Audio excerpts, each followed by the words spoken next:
नमस्कार विद्यार्थियों, वेदांत क्लासेज में आप सभी का हार्दिक स्वागत व अभिनंदन। हम प्रागैतिहासिक काल पढ़ रहे हैं और प्रागैतिहासिक काल पे 3 क्लास हो चुकी है। कितनी क्लास हो चुकी है? 3। आज चौथे नंबर की क्लास है। मैं आपको पुरानी जो क्लासों में जो पढ़ाया उसके बारे में एक थोड़ा सा ब्रीफ कर देता हूँ। देखो, सबसे पहले हमने इतिहास का विभाजन किया है। क्या किया है? इतिहास का विभाजन किया था विद्यार्थियों। और इतिहास को हमने 3 भागों में बांटा था। कितने भागों में बांटा था? 3 भाग। 3 भाग वो कौन कौन से हैं? तो 3 भागों का नाम है विद्यार्थियों, पूर्व इतिहास, आद्य इतिहास और ऐतिहास या इतिहास, यानी कि प्री हिस्ट्री, प्रोटो हिस्ट्री और हिस्ट्री। सामान्यतः इनका जो कालखंड है वो 25 लाख से लेकर 3000 ईसा पूर्व तक है। इसका बाद वाले का 3000 से लेकर 600 ईसा पूर्व है और इसका 600 से लेकर वर्तमान तक है। अगर हम देखें विद्यार्थियों, ये वाला जो पूर्व इतिहास वाला है प्री हिस्ट्री है। कौन सा? पूर्व इतिहास।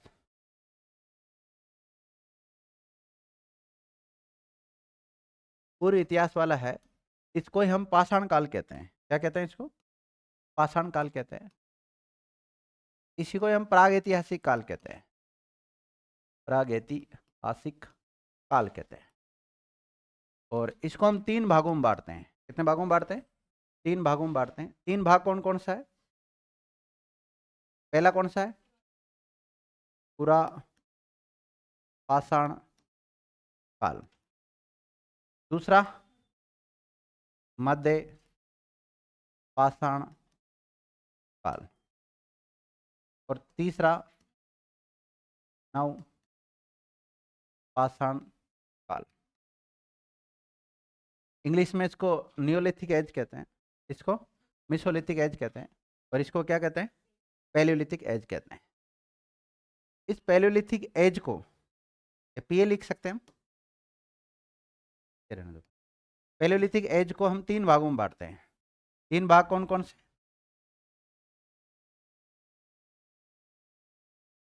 निम्न पुरापाषाण काल, मध्य पुरापाषाण काल और उच्च पुरापाषाण काल। अगर हम देखें विद्यार्थियों, निम्न पुरापाषाण काल, तो इसको इंग्लिश में क्या कहते हैं? लोअर पैलियोलिथिक एज कहते हैं, तो पीए कह सकते हो। और इसको क्या कहते हैं? Middle paleolithic age. और इसको अपर पैलियोलिथिक एज कहते हैं। ठीक है, इसमें से हमने निम्न पुरापाषाण काल पढ़ना चालू कर दिया था। और इसमें 2 प्रकार के औजार पाए जाते हैं। मतलब प्रत्येक काल में हम औजारों के बारे में और उनके क्षेत्र के बारे में पढ़ते हैं। तो इसमें हमने निम्न पुरापाषाण काल में औजार वगैरह देखे थे। तो जो औजार देखे विद्यार्थियों, एक तो औजार देखते हैं हम और एक क्षेत्र देखते हैं। क्या देखते हैं? औजार और क्षेत्र। औजार देखते हैं तो इसके जो औजार है उनको 2 भागों में बांट लिया हमने। कितने भागों में बांट लिया? 2 भागों में। एक तो पेबुल और एक एशुलियन। और एशुलियन को हम हस्तकुटार संस्कृति भी कहते हैं। क्या कहते हैं? हस्तकुटार संस्कृति भी कहते हैं। और मद्रास में पाए गए सबसे पहले वो, तो फिर उसको मद्रास संस्कृति के नाम से भी जाना जाता है। ये पेबुल क्या होता है? पेबुल ऐसा पत्थर होता है विद्यार्थियों, जो नदी के साथ प्रवाहित बड़ी जो वो चट्टान होती है उससे जो छोटा रूप बनता है उसको क्या बोलते हैं? पेबुल बोलते हैं। अगर उसमें एक धार पाई जाती है तो उसको क्या कहते हैं? चापर कहते हैं। मैं लिख देता हूँ।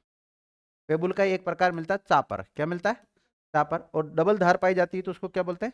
चौपर। तो इसलिए इस पेबुल संस्कृति को ही हम क्या कहते हैं? चापर चौपर संस्कृति भी कहते हैं। और सबसे पहले इसके जो औजार हमें प्राप्त हुए वो सोन नदी घाटी क्षेत्र में प्राप्त हुए। कहाँ पर? सोन। और सोन नदी घाटी क्षेत्र पाकिस्तान में है, तो इसलिए इसको क्या कहते हैं? हम सोन संस्कृति भी कहते हैं। तो जब इसके औजारों की बात करें हम, तो ये पेबुल टाइप के औजारों के बारे में मैंने पढ़ा दिया था आपको। एशुलियन के बारे में थोड़ा बहुत मैंने आपको लिखा दिया था। फिर इसके बाद में पेबुल के हम क्षेत्र पढ़ रहे थे। क्या पढ़ रहे थे? क्षेत्र। क्षेत्र में हमने देखो, एक तो सोन घाटी देख लिया। कौन सा देख लिया? सोन घाटी देख लिया। और दूसरा बेलन लिखा था शायद, बेलन घाटी क्षेत्र लिख लिया था।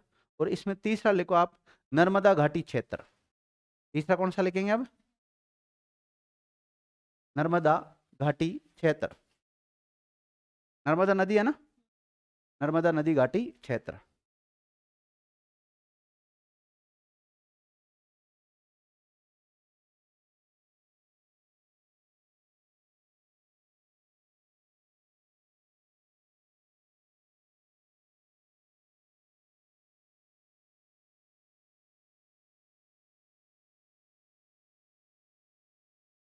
नर्मदा नदी घाटी क्षेत्र, नर्मदा नदी घाटी क्षेत्र में लिखिएगा इसके बारे में।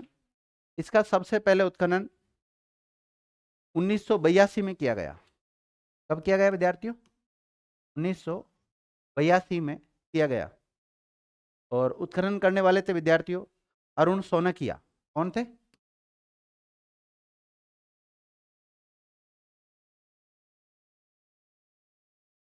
अरुण सोनकिया ने इसका क्या किया था?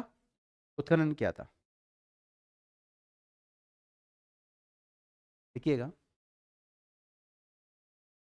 ये क्षेत्र, या ऐसे लिख सकते हैं, ये उत्खनन हथनोरा गांव में किया गया था। कहां पर किया था इसने ये उत्खनन? हथनोरा गांव, हथनोरा गांव। और हथनोरा गांव कहाँ है? एमपी। और प्रॉपर जगह पूछे तो होशंगाबाद। कहां पर? होशंगाबाद, एमपी। यहां पर इसने उत्खनन किया था अरुण सोनकिया ने 1982 में। नर्मदा नदी घाटी क्षेत्र तो काफी लंबा क्षेत्र है, उसका इसमें प्रॉपर एक गांव का नाम पूछे तो हथनोरा गांव के पास में उत्खनन हुआ था विद्यार्थियों। देख लिए,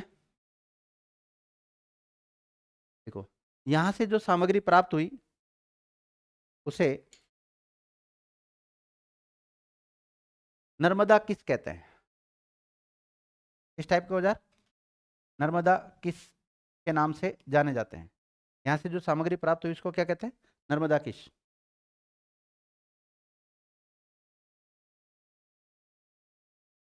देखो यहां से मानव का कपाल भी प्राप्त हुआ है। क्या हुआ? मानव का कपाल, कपाल का मतलब क्या होता है? खोपड़ी। मानव का कपाल भी प्राप्त हुआ है, जो होमो इरेक्ट टाइप का है। होमो इरेक्ट्स प्रकार श्रेणी का है। देखो आगे हम जब मानव की उत्पत्ति हुई ना, तो उसमें मानव की अलग अलग श्रेणी आएगी। तो उसमें एक श्रेणी जिसका नाम क्या है? होमो इरेक्ट्स श्रेणी है। उस टाइप का मानव का कंकाल प्राप्त हुआ है। यहाँ पर कई बार पूछ लिया जाता है भाई मानव कंकाल तो सॉरी मानव का कपाल तो प्राप्त हुआ ही है, लेकिन वो मानव किस प्रकार का है? होमो इरेक्ट्स वाला। कौन सा है? होमो इरेक्ट्स वाला मानव, ध्यान रखना वो। देखो इसके अलावा यहाँ से कई जीवाश्म भी प्राप्त हुए हैं। कई जीवाश्म भी प्राप्त हुए हैं, जैसे हाथी का,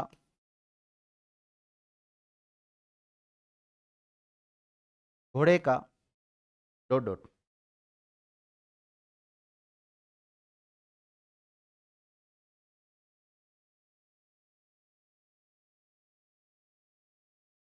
तो देखो बहन जी, सिंधु घाटी सभ्यता तो वो अलग मामला है। अभी आप आदि ऐतिहासिक काल में आए नहीं हो, क्योंकि आदि ऐतिहासिक काल का मतलब, आदि ऐतिहासिक काल में हम किसको रखते हैं? सिंधु घाटी सभ्यता को रखते हैं। किसको रखते हैं? अभी मैं आदि ऐतिहासिक काल में पहुंचा ही नहीं हूं, मैं तो किस में हूँ? पूर्व ऐतिहासिक काल में हूँ। तो फिर जब सिंधु घाटी सभ्यता के बारे में लोग बाग रिसर्च करेंगे, तो कई लोग तो ये कहते हैं कि जो पहले की सभ्यताएं चली आ रही है उन्हीं का ही ये सिंधु घाटी सभ्यता है, ध्यान रखना। और कई लोग तो इनको फिर कोई जैसे सिंधु घाटी सभ्यता के बाद में एक और सभ्यता आती है, वैदिक सभ्यता। और फिर वैदिक सभ्यता के जो लोग हैं उनको आर्य बताया गया है। वैदिक सभ्यता के लोगों को क्या बताया गया है? मूल जो बाहर से आए थे उनको आर्य, और जो मूल रूप से यहीं थे इंडिया में उनको अनार्य बताया गया है। तो और कई लोगों ने तो उनको बाहर का बता दिया, आर्कटिक महाद्वीप, आर्कटिक का भी बता दिया। किसी ने तिब्बत के पठार से आना बता दिया, किसी ने पामीर के पठार से आना बता दिया, किसी ने मध्य एशिया से आना बता दिया। वो आगे की बात है बहन जी, अभी तक हम वहां पहुंचे नहीं है।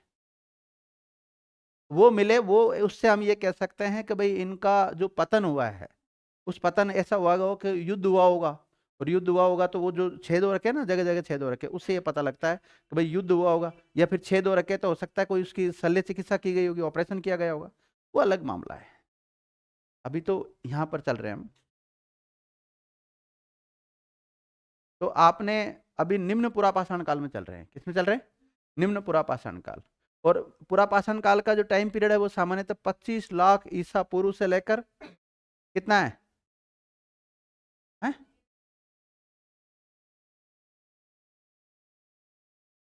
3 लाख तक। कहाँ तक है? 3 लाख में तो पूरा ही आ गया, 3,000 तक तो पूरा आ गया, 25 लाख से लेकर 3,000 तक तो पूरा ही आ गया। तो इसमें कौन सा लिखाया था आपको मैंने? चार्ट बनवाया था ना एक, इसका इसका टाइम पीरियड क्या लिखाया था पुरापाषाण काल का? 25 लाख से 10,000। इसका 25 से 10,000 ध्यान रखो। और ये 25 लाख है, ये क्या है? 25 लाख। फिर इनको तीनों को अलग अलग बांटा है। निम्न का कितना है? 25 से लेकर 1 लाख तक है। और मध्य का 1 से 40 तक है। और इसका 40 से 10 तक है, तो 10,000 तक आ गया। और इस मध्य पाषाण काल का 10 से 6, नव पाषाण काल का 6 से 3। और फिर 3 के बाद में मतलब इस 3 तक ये समाप्त हो जाएगा पूर्व इतिहास, और फिर उसके बाद में आदि इतिहास चालू होगा। और फिर 600 से क्या हो जाएगा चालू? क्योंकि देखो 3,000 लास्ट लिखा था ना वहां पर, 3 से 600, और 600 से फिर इतिहास चालू हो जाता है।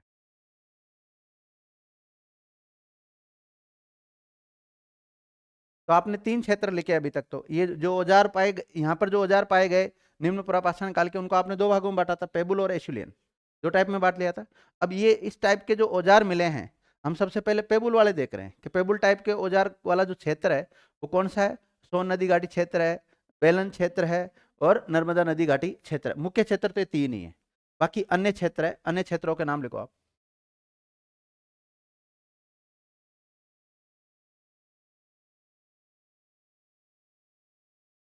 अन्य क्षेत्र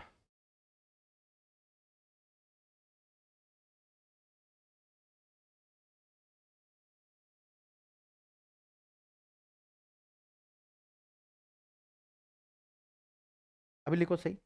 राजस्थान, अन्य क्षेत्रों में लिखो राजस्थान सबसे पहले। और राजस्थान में कौन कौन से क्षेत्र है? नागौर, राजस्थान में कहाँ पे पाए गए? नागौर में। दूसरा लिखो कुचामन, डिडवाना, कुचामन, डिडवाना।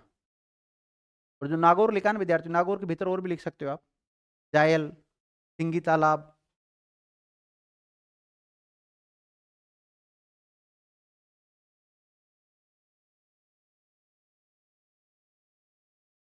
जायल, सिंगी तालाब, अमरपुरा, अमरपुरा, ये सब नागौर के क्षेत्र है। इसके अलावा डिड, ये कुचामन डिडवाना लिखा ना आपने, इसमें लिखना डिडवाना। डिडवाना में भी मतलब निम्न पुरापाषाण काल के साक्ष्य मिले।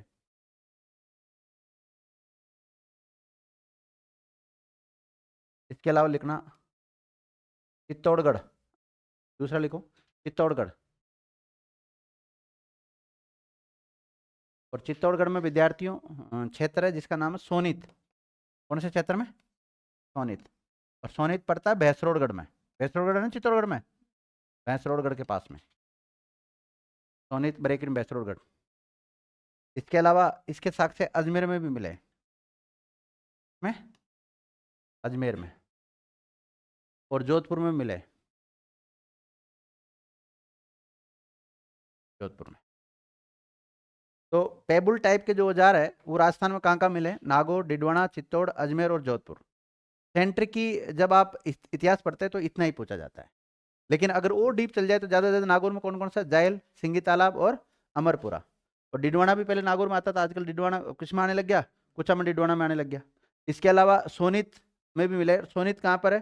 चित्तौड़गढ़ में। इसके अलावा अजमेर में। इसके अलावा जोधपुर में विद्या, यहाँ पर इसके साक्ष्य मिले। इसके अलावा ये तो हो गया राजस्थान के। अब दूसरा लिखो इसमें गुजरात, गुजरात। और गुजरात में लिखो साबरमती नदी क्षेत्र, हरिण घाटी क्षेत्र, अमरथी क्षेत्र, अमरथी।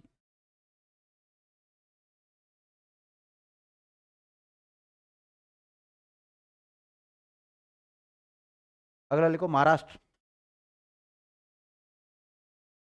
अगला लिखो महाराष्ट्र क्षेत्र। महाराष्ट्र में लिखो विद्यार्थियों गंगावाड़ी में। महाराष्ट्र में कहाँ? गंगावाड़ी। और गंगावाड़ी जो गोदावरी नदी क्षेत्र है ना, वो उसको क्या कहते हैं हम? गंगावाड़ी कहते हैं। ब्रैकेट में लिखना गोदावरी नदी क्षेत्र।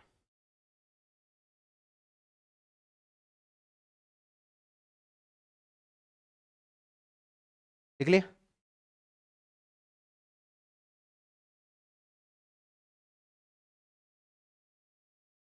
और लिखो बिहार। बिहार। और यहाँ पे जगह का नाम लिखो पेंसरा। पेंसरा। और पेंसरा को रेखांकित करो। देखो यहाँ पर अनेक प्रकार के औजार प्राप्त हुए हैं। यहाँ पर अनेक प्रकार के औजार मिले हैं।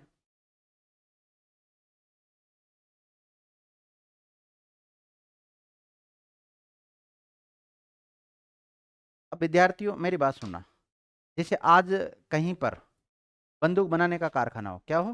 बंदूक बनाने, पिस्टल बनाने का कारखाना हो, तो उसमें कहीं बट मिले, कई जगह गोली मिले, ठीक है, कई जगह उसका आगे की जो नाली होती है वो मिले, और काफ़ी मात्रा में मिले, तो आपको ऐसा नहीं लगेगा कि यहाँ पर बंदूक बनाई जाती है? क्या बनाई जाती? तो यहाँ पर जब पेंसरा में बहुत सारे औजार मिले, उनसे ये अंदाजा लगाया जाता है कि हो सकता है यहाँ पर औजार बनाने का कारखाना होगा।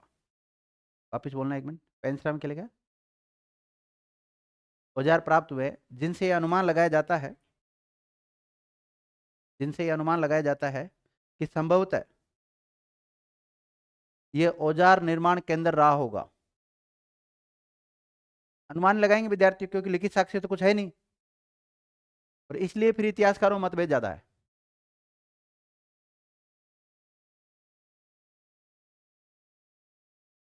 लिख लिया? ये बिहार हो गया विद्यार्थियों। अब लिखो आप दूसरा, अगला पश्चिम बंगाल। कौन सा क्षेत्र? पश्चिम बंगाल। और पश्चिम बंगाल में लिखो मिदनापुर, पुरालिया, मिदनापुर, पुरालिया और वीरभूम, या वीरभूमि भी कहते हैं कई बार।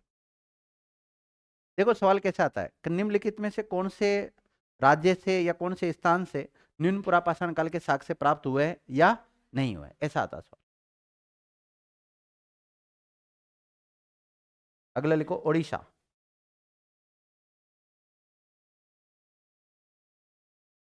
मयूरभंज क्षेत्र। उड़ीसा में कहां से प्राप्त हुए? मयूरभंज।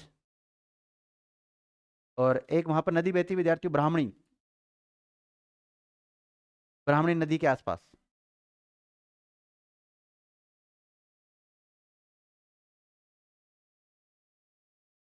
एक और लिखो असम। असम। और असम, असम घाटी क्षेत्र।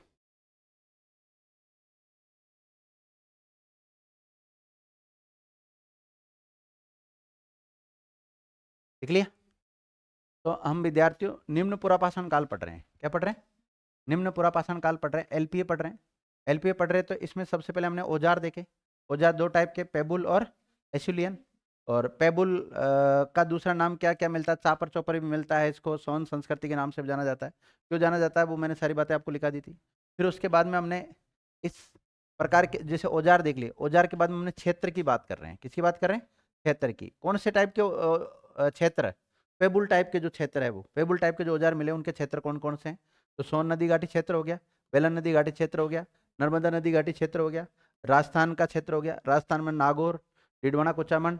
नागौर में कहाँ पर? अमरपुरा, सिंगी तालाब और जायल। और डिडवाना कुचामन में कहाँ पर? डिडवाना में। चित्तौड़गढ़ में कहाँ पर? सोनीत में, जो कि भैंसरोड के पास में ही है। और अजमेर में और जोधपुर में। ठीक है, इसके अलावा गुजरात के स्थान मैंने लिखा दिया आपको, महाराष्ट्र के लिखा दिए, बिहार के लिखा दिए। कई बार ऐसा आता है कि ये पूर्वी भारत के हैं। ये किसके हैं? पूर्वी भारत। बिहार, पश्चिम बंगाल, उड़ीसा और असम किधर पड़ते हैं? पूर्वी भारत की तरफ है, इसलिए। और ये तो लगभग दक्षिणी भारत के आसपास, पूरा सुदूर दक्षिण नहीं है भाई। अगर आप इंडिया का मैप देखते हो तो सुदूर दक्षिण में तो तमिलनाडु केरला वगैरह वो आते हैं, तो सुदूर दक्षिण में नहीं है। तो यानी कि अगर आप इन क्षेत्रों से देखें, अगर भारत का मैप देखते हैं विद्यार्थियों, तो भारत का मैप देखते हैं तो आपको कहीं पर भी कश्मीर नजर नहीं आ रहा, इसमें नहीं आ रहा ना कश्मीर नजर। इसके अलावा अगर आपको पेबुल टाइप के जो औजार है बिल्कुल सुदूर दक्षिण में भी नहीं पाए गए, जैसे मद्रास के आसपास थोड़ी पाए गए हैं इस प्रकार के। मद्रास में पाए गए, लेकिन कौन से वाले पाए गए हैं, एसुलियन टाइप के पाए गए हैं। ये चापर चौपर वगैरह ऐसे नहीं मिले इधर। तो अब दूसरा कौन सा लिखेंगे हम औजारों का प्रकार, एसुलियन, एसुलियन संस्कृति क्षेत्र, एसुलियन संस्कृति क्षेत्र। आप अपना चार्ट देखते रहो, उस दिन बनाया था मैंने जो एसुलियन संस्कृति, जहाँ औजार एसुलियन टाइप के औजार मिले ना, उनका क्षेत्र, एसुलियन संस्कृति का क्षेत्र। एसुलियन वाले का अन्य नाम क्या मिलेंगे, मद्रास संस्कृति भी कहते हैं विद्यार्थी इसको। इसको हस्तकुटार संस्कृति भी कहते हैं, हस्तकुटार संस्कृति भी कहते हैं। और दक्षिणी संस्कृति भी कहते हैं इसको। क्या कहते हैं, दक्षिणी संस्कृति। दक्षिणी संस्कृति क्यों कहते हैं, क्योंकि इस टाइप के औजार कहाँ मिले हैं, दक्षिण भारत में मिले, इसलिए दक्षिणी संस्कृति। दक्षिणी संस्कृति ब्रैकेट में लिख सकते हो, क्योंकि इसका मुख्य केंद्र कहाँ था, दक्षिण भारत। दक्षिण भारत इसका मुख्य केंद्र होने की वजह से इसको क्या कहते हैं, दक्षिणी संस्कृति भी कहते हैं।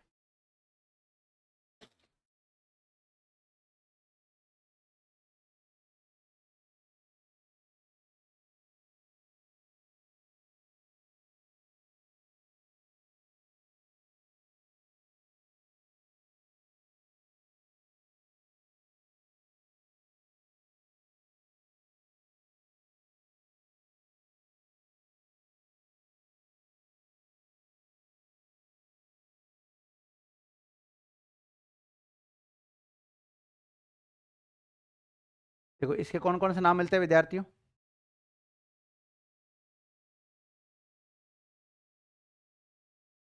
मद्रास संस्कृति भी कहते हैं, हस्तकुटार संस्कृति भी कहते हैं इसको, दक्षिण संस्कृति भी कहते हैं, एथुलियन टाइप की संस्कृति भी इसको कहते हैं, ठीक है। और इसमें सबसे पहले क्षेत्र लिखो, पहला क्षेत्र, पहला राज्य का नाम लिखो आप, तमिलनाडु। लिखो तमिलनाडु में स्थित, कहाँ पर, तमिलनाडु में स्थित क्षेत्र।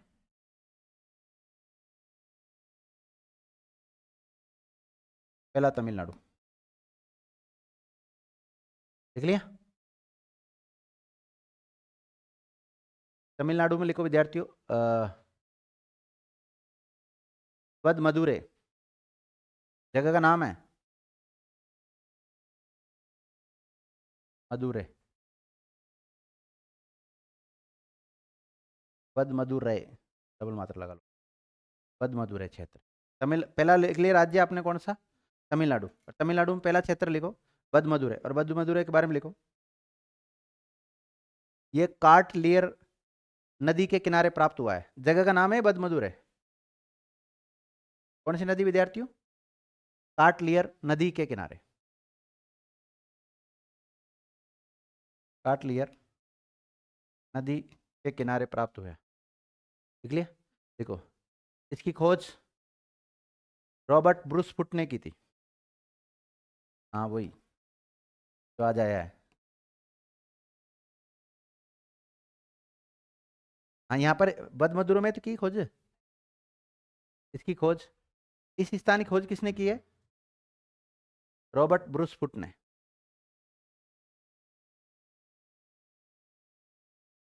देखो यहाँ से एक बड़े पत्थर की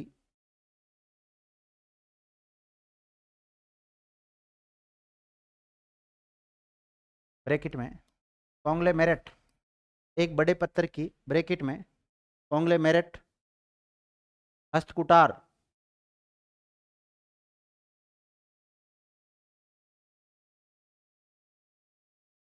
ब्रैकेट में अर्बेबिलियन, अरबे, बिलियन,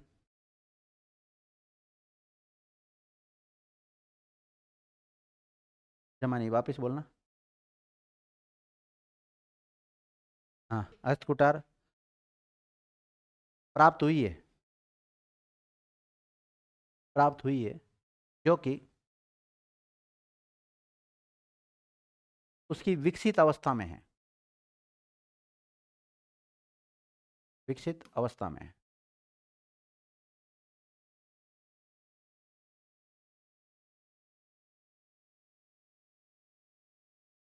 देखो विद्यार्थियों, हम मद्रास संस्कृति के क्षेत्र पढ़ रहे हैं।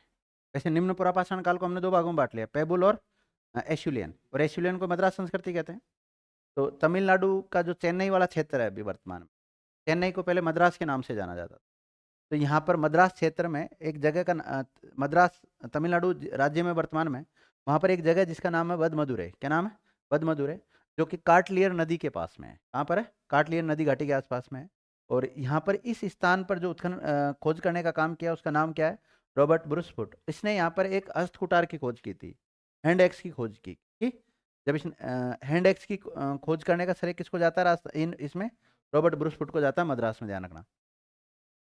और ये जो हमें प्राप्त हुई है कुल्हाड़ी, जो कि पत्थर की बनी हुई है, ये एक बहुत बड़े पत्थर से बनाई गई थी। बहुत बड़ा पत्थर होता है, उसको त्रास त्रास कर फिर बनाई गई थी।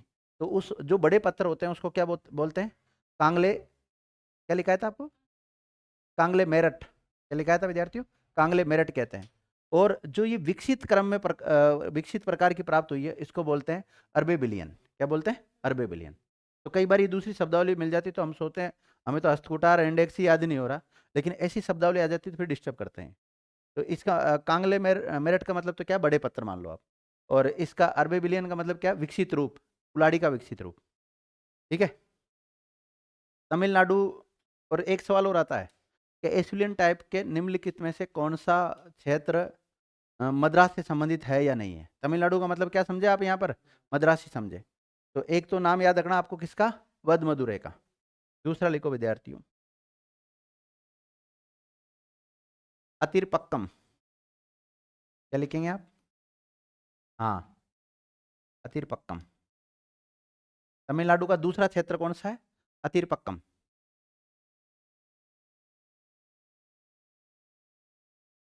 देख लिया। और जो अतिरपक्कम क्षेत्र है, ये भी इस कार्टिलियर नदी के किनारे ही है। देखिएगा, ये क्षेत्र भी कार्टिलियर नदी के पास ही स्थित है।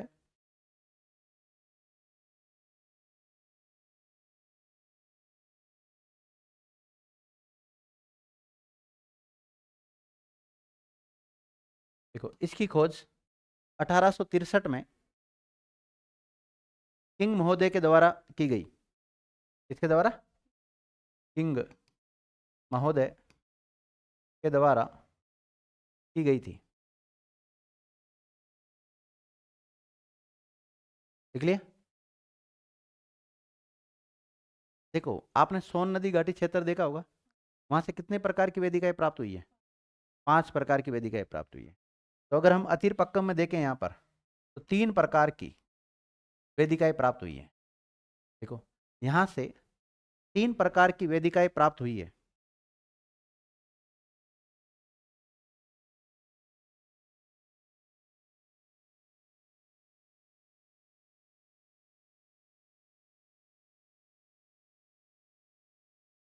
और विद्यार्थी, यहाँ से हमें मतलब पशुओं के जीवाश्म प्राप्त होते हैं, और पशुओं में भी घोड़ा और नीलगाय।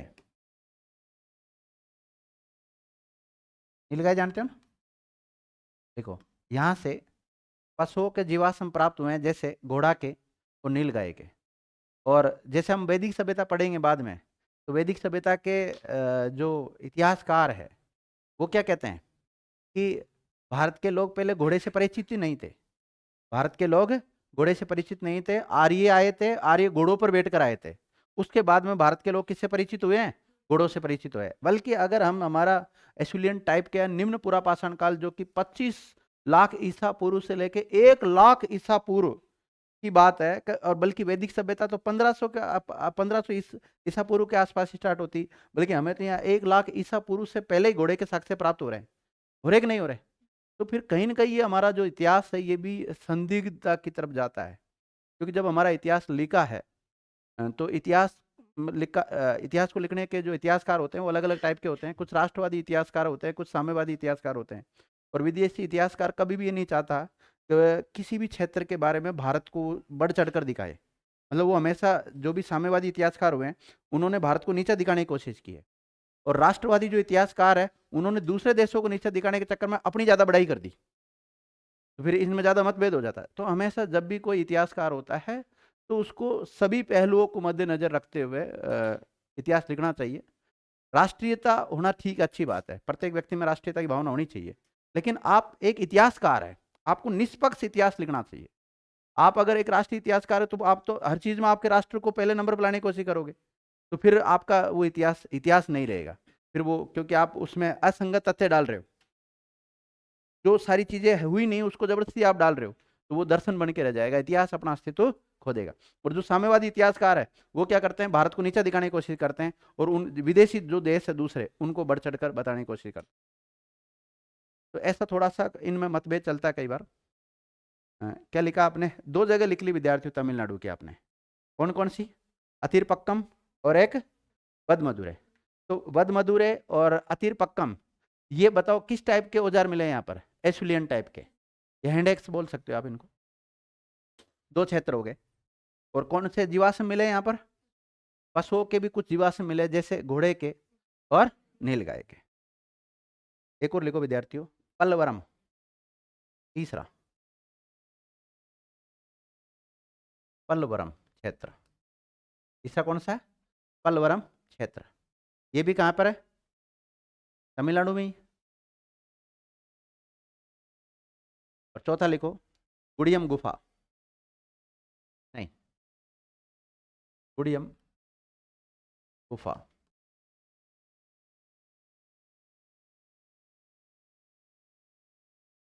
तो देखो, एक तो सवाल आता है विद्यार्थियों कि एसुलियन टाइप निम्नलिखित में से एसुलियन औजार का क्षेत्र है, बेलन घाटी क्षेत्र, सोन नदी घाटी क्षेत्र है, नर्मदा नदी घाटी क्षेत्र, और ये अतिरपक्कम में, पल्लवरम में, गुड़िया गुफा, कोई सी भी दे देते हैं मतलब, तो फिर इनमें से राइट चल जाता है। बहुत सरल क्वेश्चन आता है, आज देखे होंगे आपने, बहुत सरल क्वेश्चन आते हैं इसके।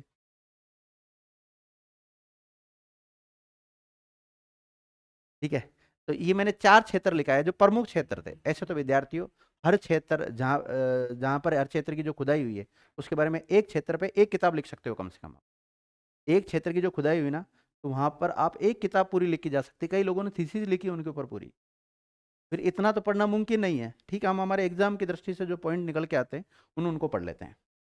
तो तमिलनाडु हो गया अपना कंप्लीट। दूसरा लिखो कर्नाटक। एसुलियन टाइप के जो औजार मिले ना, पहला लिख लिया आपने तमिलनाडु, दूसरा लिखो कर्नाटक। और तमिलनाडु की जगह कई बार मद्रास मिल जाता है, और मद्रास की जगह कई बार चेन्नई मिल जाता है, ध्यान रखना।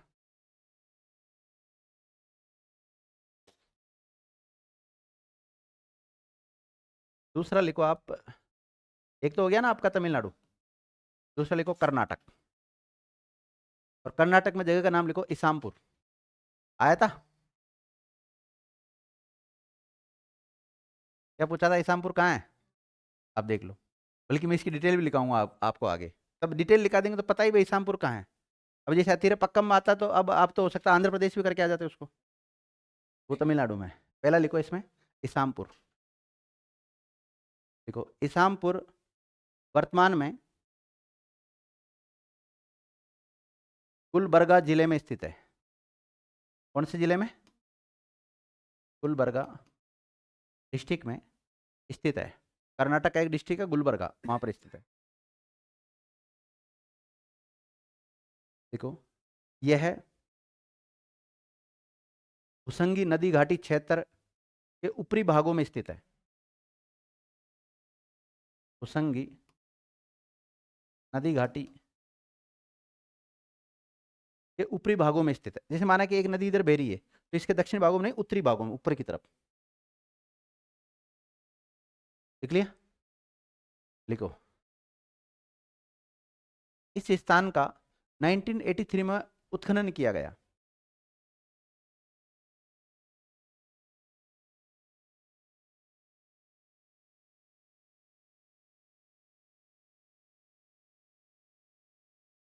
देख लिया, देखो यहां से कई प्रकार के अर्ध निर्मित औजार प्राप्त हुए हैं। कैसे? अर्ध निर्मित औजार प्राप्त हुए हैं। अब कहीं मैंने बताया था पहले आपको कि अगर कहीं से अर्ध निर्मित औजार मिलते हैं तो उसका मतलब क्या लगाएं आप? हो सकता है यहाँ पे इनको बनाने का कारखाना रहा होगा। इस कारण संभवतया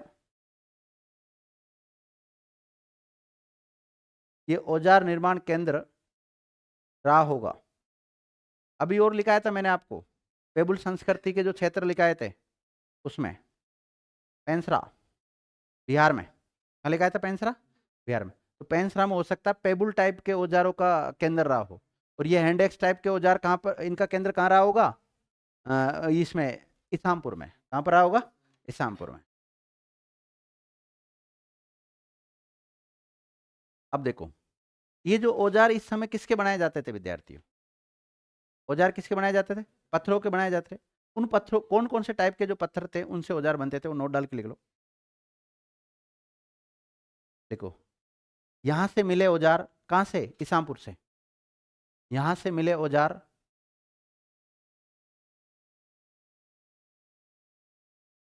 निम्नलिखित पत्थरों से बने हुए थे। निम्नलिखित पत्थरों के बने हुए हैं। जैसे जैसे शर्ट, किससे बने हुए हैं औजार? शर्ट से। शर्ट बोले तो चट्टान, चट्टान होती है ना, बड़ी चट्टान, फिर को उसको काट पीट के फिर बनाया होगा। शर्ट ब्रैकेट में चट्टान लिख लेना। जास्पर, पत्थरों के प्रकार है सब। Flint, flint. Quartzite, quartzite. और चेल्सीडेन,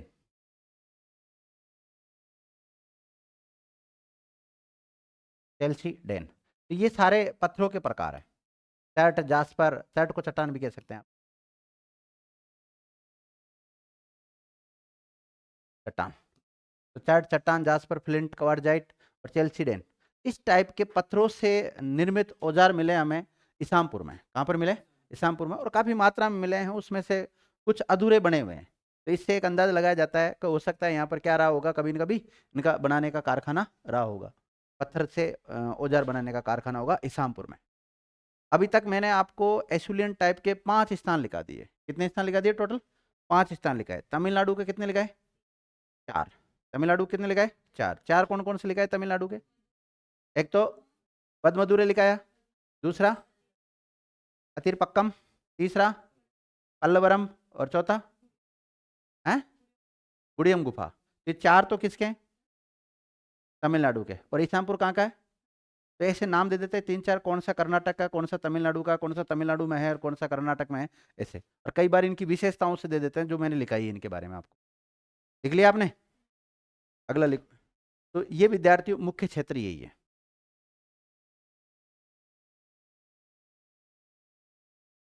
अब लिखो आप मध्य पुरा पाषाण काल।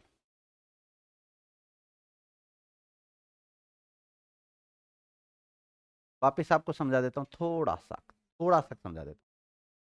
देखिए, हम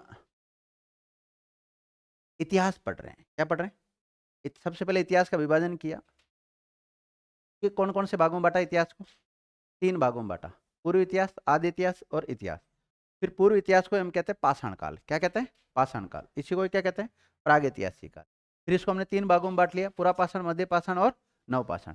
फिर पुरा पाषाण को हमने 3 भागों में बांटा है, निम्न पुरा पाषाण काल, मध्य पुरा पाषाण काल और उच्च पुरा पाषाण काल।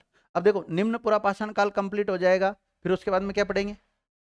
फिर उसके बाद में उच्च, और फिर उसके बाद में कहाँ आएंगे?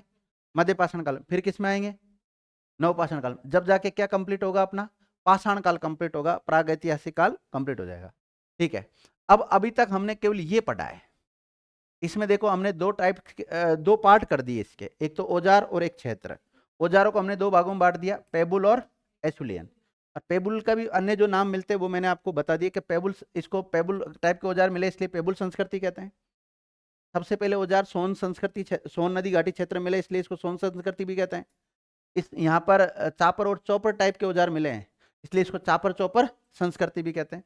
दूसरा कौन सा है, एसुलियन, इसको एसुलियन संस्कृति भी कहते हैं, मद्रास संस्कृति भी कहते हैं, हैंड एक्स कल्चर भी कहते हैं, इसको हस्तकुटार संस्कृति भी कहते हैं। दक्षिण भारत में इसका मुख्य केंद्र रहा है इसलिए इसको दक्षिण संस्कृति भी कहते हैं। और ये जो पेबुल टाइप के जो औजार मिले हैं ये कौन कौन से क्षेत्रों में हमें मिले हैं, ये सारे औजार लिखा दिए, क्षेत्र लिखा दिए, सोन नदी, बेलन नदी, नर्मदा नदी, राजस्थान के क्षेत्र लिखा दिए, गुजरात के लिखा दिए, महाराष्ट्र, बिहार, पश्चिम बंगाल, उड़ीसा और असम क्षेत्र में ये मिले। अब इसके अलावा जो एसुलियन टाइप के मिले ना, ये दो जगह मुख्य रूप से मिले हैं, तमिलनाडु में और कर्नाटक में। मिले तमिलनाडु और कर्नाटक में मिले विद्यार्थियों। तमिलनाडु में कहाँ कहाँ मिले, तो इसके 4 स्थान लिखा है मैंने, कितने लिखा है, 4। और कर्नाटक में एक स्थान लिखा है, वो कौन सा, इसामपुर लिखा है विद्यार्थी। और इसामपुर में हो सकता है इसका कारखाना होगा। हो गया ना इस प्रकार। अब बताओ निम्न पुरापाषाण काल हुआ कि नहीं हुआ अपना। अब क्या पढ़ेंगे हम, मध्य पुरापाषाण काल, हेडिंग डालो, मध्य पुरापाषाण काल।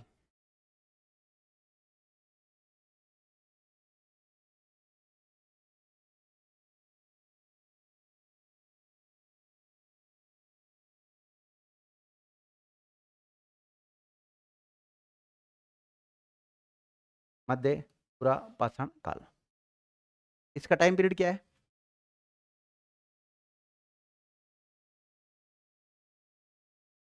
लगभग है ना ये 1,00,000 ईसा पूर्व से लेकर 40,000 ईसा पूर्व तक, ये ना।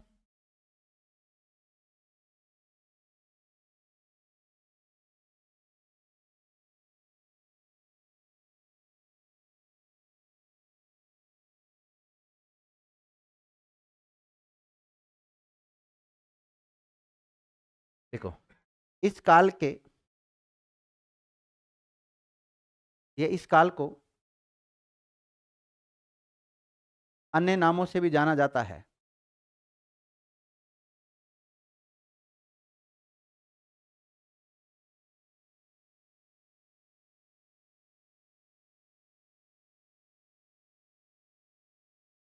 इंग्लिश में क्या कहते हैं विद्यार्थी इसको, मिडिल पैलियोलिथिक एज। जैसे हमने लोअर पैलियोलिथिक एज पढ़ ली थी है ना, लोअर पैलियोलिथिक एज। तो लोअर पैलियोलिथिक एज को हमने 2 नामों से जाना, एक तो पेबुल नाम से और एक एसुलियन नाम से जाना। और इनके अन्य नाम भी मिलते हैं, ध्यान रखना, फिर बता देता हूँ आपको। अन्य नाम मिलते हैं कि नहीं मिलते, पेबुल के चापर चौपर भी मिलते हैं, पेबुल के इंडेक्स भी मिलते हैं। तो इसी प्रकार जो मध्य पुरापाषाण काल है इसको भी हम 3 अन्य नामों से जानते हैं। तो अन्य नाम लिख लो इसका, फलक संस्कृति,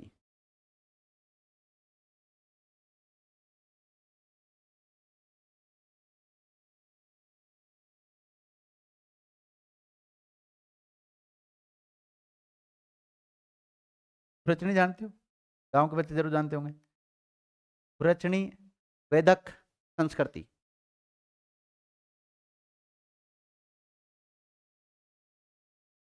खुरचनी को कहते हैं स्क्रेपर, क्या बोलते हैं, स्क्रेपर। और वेदक पॉइंटर, क्या कहते हैं, पॉइंटर कल्चर। देख लिया।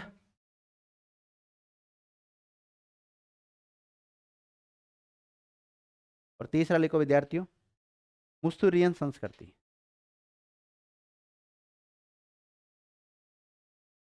मुस्तुरियन संस्कृति।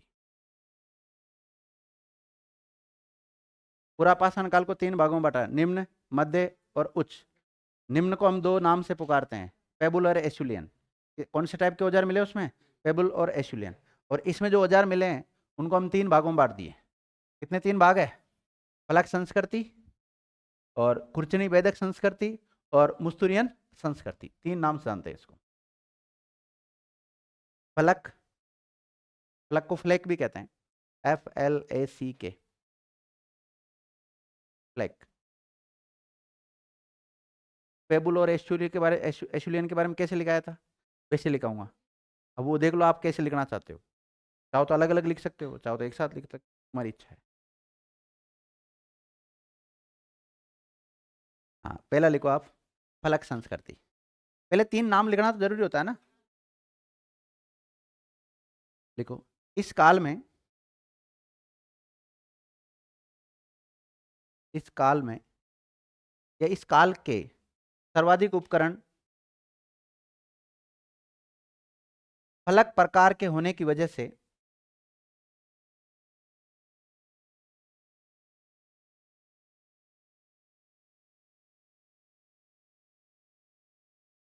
तो उपकरण ही तो बनते हैं। औजार क्या बोलते हैं? औजारों को क्या बोलेंगे हम? उपकरण ही तो बोलेंगे। जमा नहीं, वापस बोलो आप तो। इस काल के सर्वाधिक उपकरण फलक प्रकार के होने के कारण इसे फलक संस्कृति कहते हैं।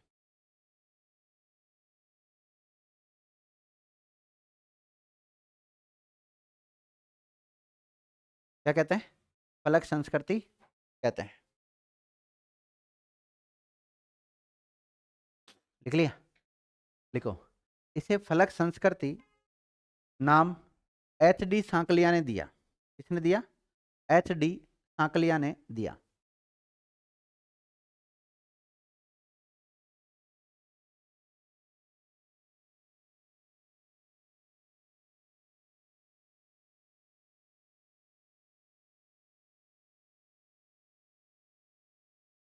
लिखिएगा, यह उपकरण लेवलोसियन तकनीकी से बनाए जाते थे। ये उपकरण कैसे बनाए जाते थे? लेवलोसियन तकनीकी से बनाए जाते थे। लेवलोसियन तकनीकी। अब आपके माइंड में आ रहा होगा, क्या आ रहा है? हाँ, ये लेवलोसियन तकनीकी कौन सी होती है? देखो, फलक संस्कृति में जो औजार मिले हमें, या फिर हम कह सकते हैं मध्यपुरा पाषाण काल के जो औजार मिले, वो फलक टाइप के मिले। कैसे मिले? फलक टाइप के मिले विद्यार्थियों। इसलिए इनको HD साकलिया ने पूरी संस्कृति को नाम क्या दे दिया? फलक संस्कृति नाम दे दिया। और इनकी खासियत ये थी कि लेवलोसियन टेक्नोलॉजी से बने हुए थे। अब लेवलोसियन टेक्नोलॉजी क्या होती है? इसमें क्या होता है, जब भी कोई औजार बनाया जाता है तो उसकी पॉलिश की जाती है। क्या की जाती? पॉलिश। और वो पॉलिश करने को क्या कहते हैं? लेवलोसियन टेक्नोलॉजी कहते हैं। देखिएगा, या फिर ऐसे कह सकते हैं हम, तराश कर। तराश ना बोल सकते, लेवलोसियन का मतलब क्या समझ लो आप? तराश कर। लिख लो, लेवलोसियन को रेखांकित करो। देखो, लेवलोसियन तकनीकी के अंतर्गत उपकरणों को तराश कर बनाया जाता है। पत्थरों को तराश कर, है ना? उपकरण तराश कर बनाए जाते हैं।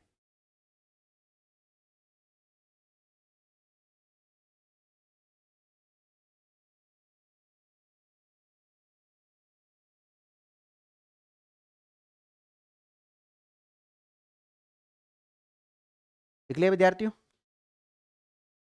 दूसरा लिखो, खुरचनी और वेदक संस्कृति। खुरचनी को क्या कहते हैं? स्क्रैपर।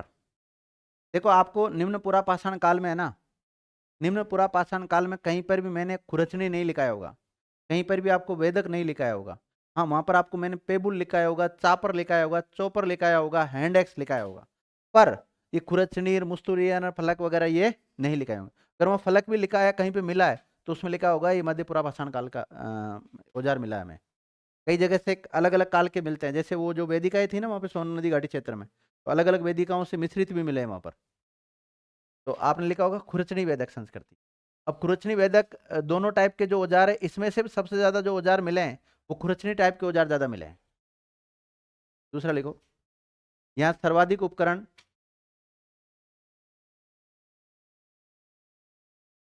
खुरचनी प्रकार के, खुरचनी मतलब स्क्रैपर, यहाँ सर्वाधिक उपकरण खुरचनी ब्रैकेट में स्क्रैपर प्रकार के मिले हैं, इसलिए इसे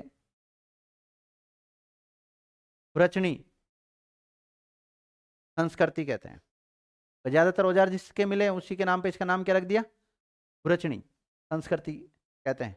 अब ऐसे दोनों नाम एक साथ आते हैं वैसे, खुरचनी वेदक, लेकिन दोनों में से ज्यादा कौन से मिले हैं, खुरचनी के मिले हैं, ध्यान रखो। अब खुरचनी क्या होती है, गड्ढा खोदने की होती है खुरचनी। हाँ बहन जी,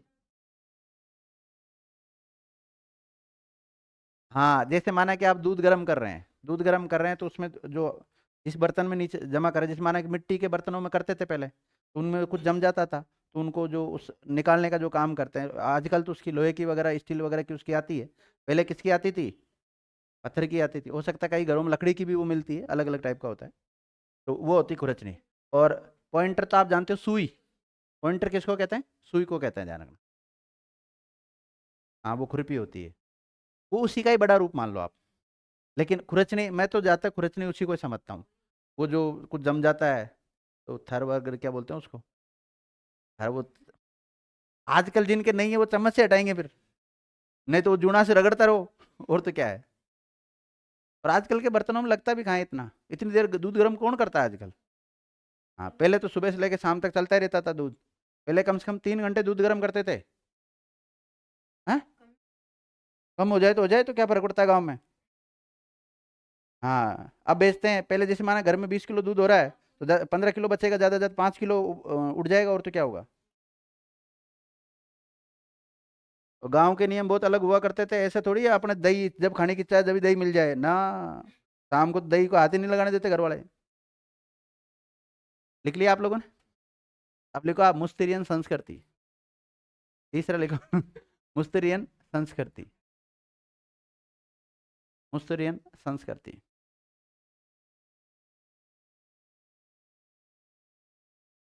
देखो विद्यार्थियों, फलक टाइप के जो औजार होते हैं ना, देखो इस काल में फलक टाइप के औजार मिले कि नहीं मिले बताओ।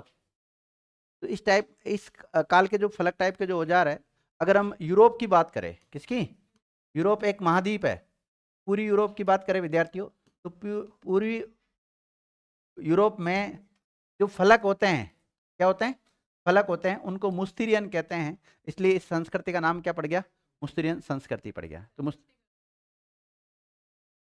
अभी करेंगे, आप लिखो मुस्तिरियन संस्कृति हो तो लिखो, मुस्तिरियन संस्कृति लिख लिया क्या, और इसमें लिखो,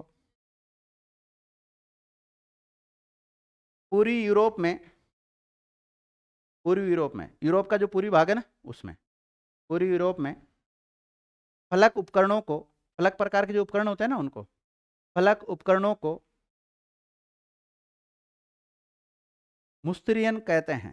क्या कहते हैं, मुस्तिरियन कहते हैं, इसलिए इस संस्कृति को मुस्तिरियन संस्कृति भी कहा जाता है।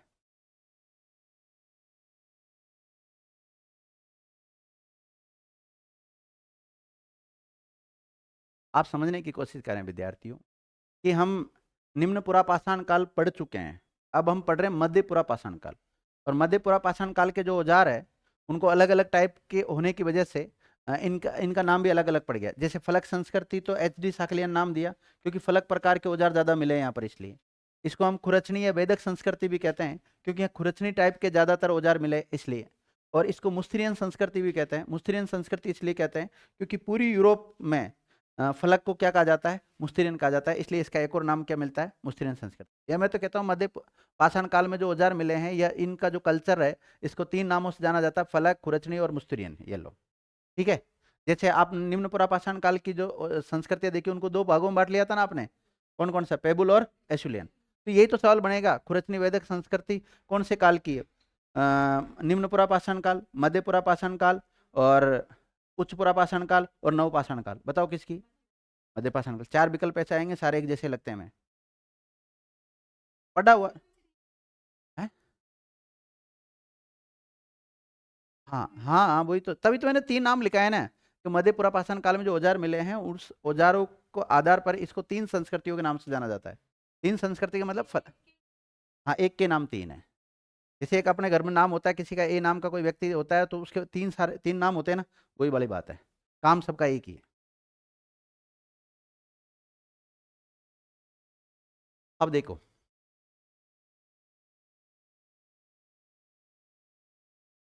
बड़ा मुश्किल है तुम्हें, केवल आपके लिए नहीं बोल रहा हूँ, सभी बच्चों की हालत यही है। देखो क्या होता है, ऑफलाइन में बिल्कुल ऐसा पता लग जाता है बच्चे के कितना समझ में आ रहा है कितना नहीं आ रहा। ऑनलाइन में तो ठीक है, एक बार बोला, क्योंकि देखो आप खुद देखिए इन शब्दों को मैं कितनी बार बोल रहा हूँ यहाँ पे। ऑनलाइन में इतनी बार नहीं बोला जाता, एक बार बोल दिया ठीक है आगे बढ़ो। हम पूरा पाषाण काल पढ़ रहे हैं, इसको हमने 3 भागों में बांट लिया।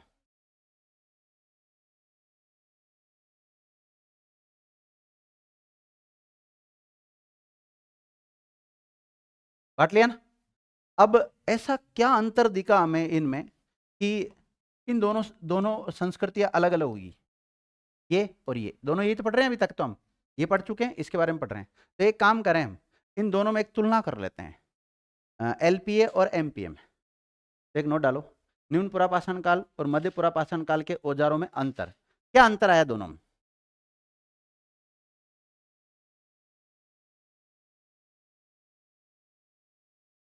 निम्न पुरापाषाण काल जो मैं पढ़ा चुका हूं और मध्य पुरापाषाण काल जो हम पढ़ रहे हैं के औजारों में अंतर।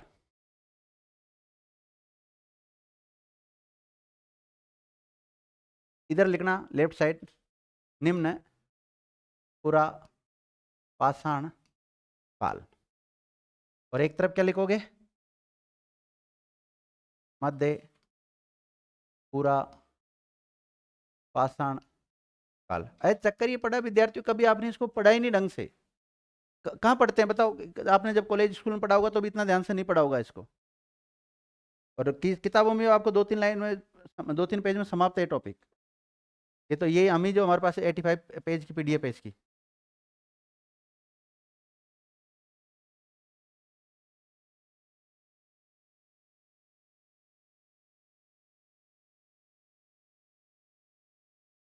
देखो निम्न, अब पास दोनों में जो औजार बने हुए हैं ना, औजार उपकरण जो भी बोलते हैं आप, औजार उपकरण जो भी बने हुए हैं वो सारे पत्थर के हैं। किसके हैं, पत्थर के, जाना प्रस्तर के। प्रस्तर बोलो पत्थर बोलो बात एक ही है, या भाटा बोलो, पत्थरों को क्या बोलते हैं, भाटा भी कहते हैं।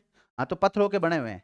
अब निम्न पुरापाषाण काल के जो औजार थे वो विद्यार्थियों आकार में बड़े थे। आकार में कैसे थे, देखो इस काल के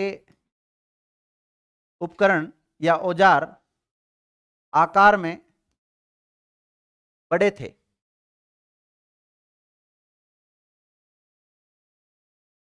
और इधर वाले में क्या लिखोगे, इसकी तुलना में आकार में छोटे थे।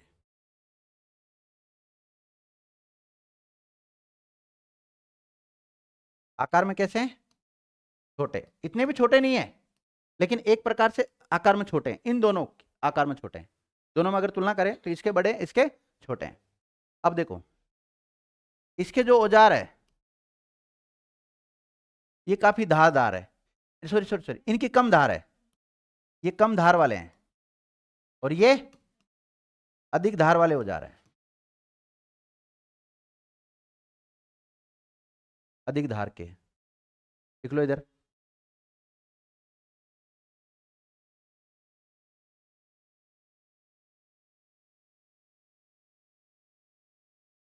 लिखो निम्न पुरापाषाण काल में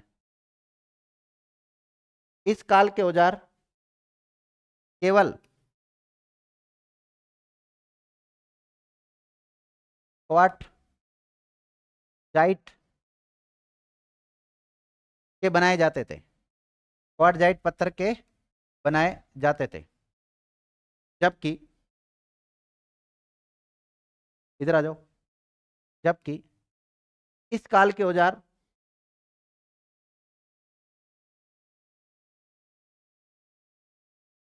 शर्ट, जास्पर, फ्लिंट, कैल्सडनी, कैल्सडनी, फ्लिंट प्रकार के पत्थरों से बनाए जाते थे। तो आपने यहाँ क्वार्टजाइट भी लिखा था कि उसमें, लिखा था कि अभी थोड़ी देर पहले कवाड़जाइट नहीं लिखा, कोई बात नहीं। तो देखो इस प्रकार के जो मुख्य रूप से जो बनाए जाते हैं विद्यार्थियों, वो किसके बनते थे? हो सकता है थोड़ा बहुत प्रयोग होता होगा इनका भी, लेकिन ज्यादातर किसका प्रयोग होता था? क्वार्टजाइट का प्रयोग होता था। और इधर किसका प्रयोग होता है? टर्ट, जास्पर और कैल्सडनी का प्रयोग होता है विद्यार्थियों। क्वार्टजाइट को रेखांकित कर लो इधर, लिखो ये एक मजबूत पत्थर होता था। कैसा होता था ये? मजबूत पत्थर होता था। देखो आप आज भी देखते हैं कई बार, जैसे पत्थर वगैरह, एक पत्थर ऐसा आता है कि आपस में उनको रगड़ते हैं तो भी वो पत्थर टूटता नहीं है। जैसे गेहूं वगैरह पीसने के लिए चक्की बनाते थे ना, वो भी तो पत्थर ही है, लेकिन वो मजबूत है। एक दूसरा पत्थर ले लो तो दोनों को रगड़ो तो वो घिस जाएगा, अन्न से ज्यादा उसमें उसका कचरा ज्यादा आ जाएगा। जैसे कई बार सिलबट्टे बनाते हैं अपने, तो वो भी काफी मजबूत होता है, उसमें भी दोनों पत्थर ही कोई तो रगड़ते हैं, बीच में जो भी वस्तु रगड़ते हैं वो बढ़िया पिस जाती है उसमें, लेकिन वो पत्थर नहीं टूटता उसमें। तो ये कवार्टजाइट पत्थर के बनाए जाते थे निम्न पुरापाषाण काल में। और इसमें किस के बनाए जाते हैं? टैट, जास्पर और चैल्सडनी या फ्लिंट टाइप के जो पत्थर होते हैं उनके औजार बनते हैं। और आकार भी देखो, आकार में भी दोनों में अंतर आ गया, इसका आकार बड़ा है, इसका छोटा है, ये कम धार है, वो अधिक धारदार वाले औजार होते थे विद्यार्थी। हैं? हाँ तो ज्यादातर कवार्टजाइट, ज्यादातर कवार्टजाइट, ज्यादातर कौन से हैं इसमें? क्वार्टजाइट के। हाँ एशुलियन टाइप में मैंने लिखा है, जब भी तुम्हें कह रहा नोट डाल के लिखाया था मैंने किस प्रकार के पत्थर होते हैं, लेकिन ज्यादातर क्वार्टजाइट के होते थे इसमें। तो इससे आप अंतर नहीं कर सकते हो, कोई बात नहीं, लेकिन इससे तो अंतर कर सकते हो, कम धार और अधिक धार, या बड़े पत्थर, बड़े औजार और छोटे औजारों से कर सकते हो। इस समय के औजार बड़े थे, जैसे माना कि विद्यार्थियों कंप्यूटर जब शुरू में आया था तो काफी बड़ा होता था, फिर उसके बाद में अगला जो काल आया उसमें थोड़े छोटे हो गए थे, फिर अगला काल आएगा और छोटे हो जाएंगे, फिर अगला काल आएगा और छोटे हो जाएंगे। हुआ कि नहीं हुआ ऐसे? तो इसी प्रकार ये पत्थर है। जब आप इस काल में पढ़ रहे हैं विद्यार्थियों, पूरा पाषाण काल में, इस काल में पढ़ोगे तो काफी बड़े हैं, फिर इसमें पढ़ोगे तो और छोटे हो जाएंगे, इस काल में पढ़ोगे तो और छोटे हो जाएंगे, और इस काल में तो काफी छोटे हो जाएंगे। और इसके इसके बीच का जो काल है उसको क्या बोलेंगे हम? मध्य पाषाण का। ठीक है, आ गया वो अंतर लिखा रहा था ना, ये है क्या? लिखो निम्न प्रवासन काल में, लिखो इसमें, इसमें निम्न में इसके थोड़े कम मजबूत है, लिखना कोई जरूरी नहीं। ये तो क्वार्टजाइट की विशेषता लिखाई मैंने आपको, क्वार्टजाइट पत्थर की लिखाई वैसे, इस औजार की विशेषता नहीं लिखाई। क्वार्टजाइट एक पत्थर होता है वो काफी मजबूत होता है। अब इधर आ जाओ वापस, इसमें किस टाइप के औजार मिले? चापर, चॉपर, पेबुल, एशुलियन, हैंडेक्स टाइप के मिले कि नहीं मिले? लिखिएगा। इस काल के में, इस काल में चापर चॉपर, चापर चॉपर, पेबुल, हालांकि पेबुल का ही प्रकार है चापर चॉपर, है ना, एशुलियन प्रकार के औजार प्राप्त हुए हैं।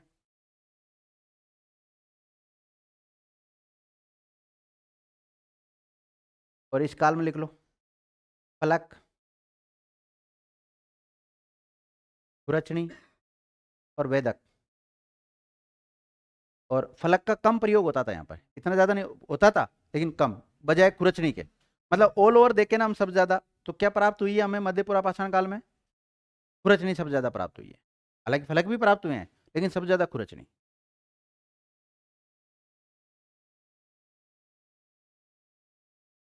लिख लिया विद्यार्थियों? अब देखो निम्न पुरापाषाण काल जब आपने पढ़ा तो औजार पढ़ लिए थे, औजार में पेबुल और एसिलियन लिखा दिए थे। मैंने इसमें 3 टाइप के औजार लिखाए हैं आपको। 3 टाइप के कौन कौन से? फलक, खुरचनी, वेदक, और वापस कौन सी लिखा है एक और? मस्तूरियन। ठीक है, तो अब ये तो हो गए इनके औजारों के प्रकार, हो गए एक प्रकार से। अब क्षेत्र भी लिखेंगे ना हम, तो मध्य पाषाण काल का क्या आएगा? अब क्षेत्र, मध्य पूरा पाषाण काल का क्या आएगा? क्षेत्र। हेडिंग डालो, मध्य पूरा पाषाण काल के क्षेत्र। हाँ अंतर हो गया दोनों में, नोट डाल के अंतर लिख लिया था हमने बीच में। लिखो मध्य पुरापाषाण काल के क्षेत्र, यानी मध्य पुरापाषाण काल के औजार कौन कौन से क्षेत्रों में हमें मिले हैं?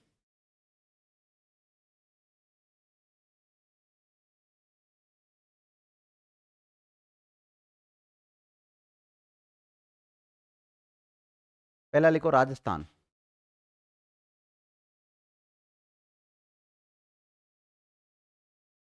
लिख लिया। राजस्थान में लिखो डिडवाना, डिडवाना कहाँ पड़ता है? कुचामन डिडवाना में। दूसरा लिखो जैसलमेर,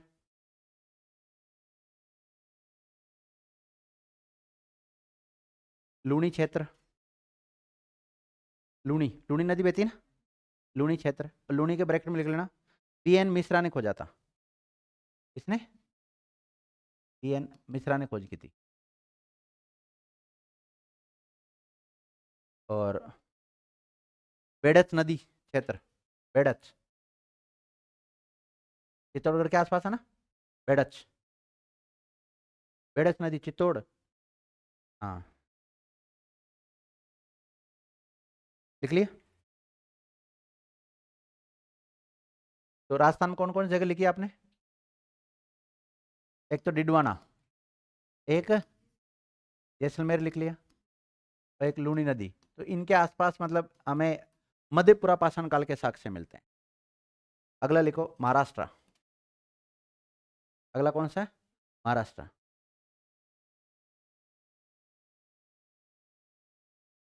महाराष्ट्र में एक संस्कृति भी विकसित हुई विद्यार्थी, नेवासा संस्कृति, तो लिखिएगा इसके साक्ष्य नेवासा, नेवासा के निकट किरकी से प्राप्त हुए हैं। किरकी एक छोटी जगह का नाम है, बड़ी जगह का नाम क्या है? नेवासा।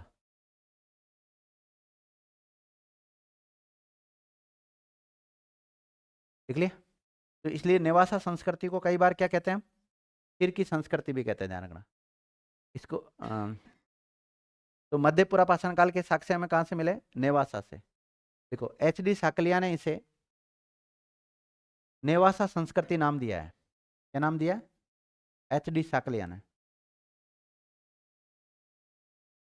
एच डी साकलिया ने से क्या नाम दिया है? नेवासा संस्कृति नाम दिया है।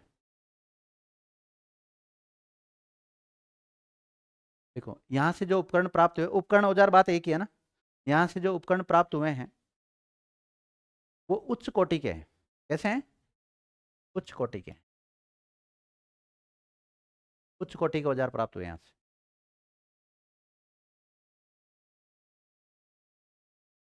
दो हो गए विद्यार्थियों। तीसरा लिखो गुजरात,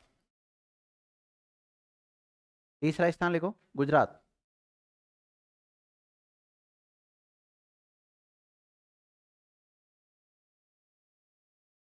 चौथा लिखो आंध्र प्रदेश, आंध्र प्रदेश। और आंध्र प्रदेश में लिख लो कुड़प्पा जिले के नंदीपाली स्थान से। कौन सा जिला?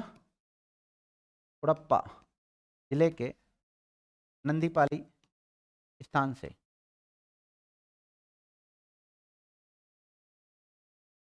तो लिख लो एमपी, भीमबेटका, भीमबेटका एमपी से भी प्राप्त हुए हैं।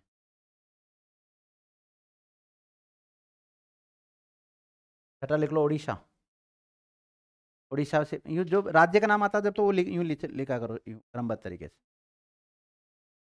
और ये जो पश्चिम बंगाल वाला क्षेत्र है ये, यहाँ पर भी सातवां लिख लो पश्चिम बंगाल। और इसके कुछ साक्ष्य विद्यार्थियों अफगानिस्तान से भी प्राप्त हुए हैं। कहाँ से?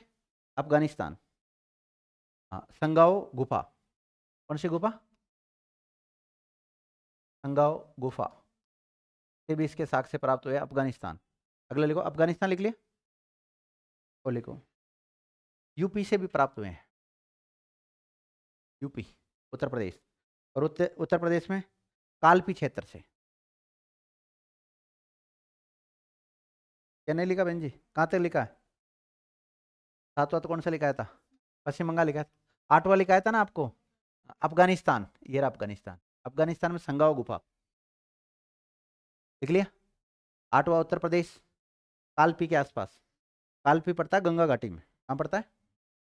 कालपी,